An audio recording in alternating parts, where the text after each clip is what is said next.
Alors, déjà, pour dire à celles et ceux qui nous écoutent, il y a des règles. C'est pas l'anarchie, l'audiovisuel public. Il y a des règles très strictes et très claires. Je vais les rappeler rapidement. Le principe en France, c'est la liberté d'expression. Liberté de parole, liberté de s'exprimer dans les médias, d'avoir des points de vue. Mais la France a fait le choix de faire une loi en 1986 pour encadrer la manière dont les médias, là on parle vraiment de la télévision et de la radio, fonctionnent. C'est pas les mêmes règles pour la presse écrite. La règle, le principe, c'est le pluralisme.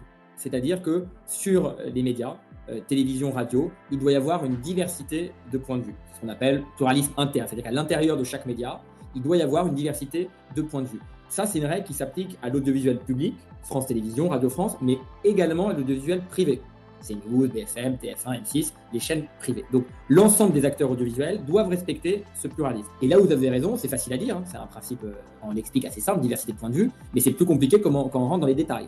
Par exemple, quand vous avez un ancien ministre macroniste qui aujourd'hui n'est plus ministre, ou que vous avez une ancienne ministre de la gauche qui viennent sur les plateaux télé, comment on les présente? Est-ce qu'ils viennent décompter le temps de parole de Renaissance ou du Parti socialiste? Je vais prendre des exemples.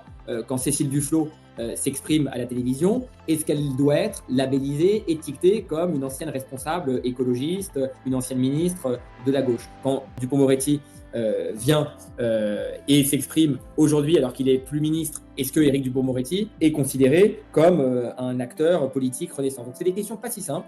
Et puis, il y a la question de quand ces personnalités s'expriment. Je le dis plus clairement.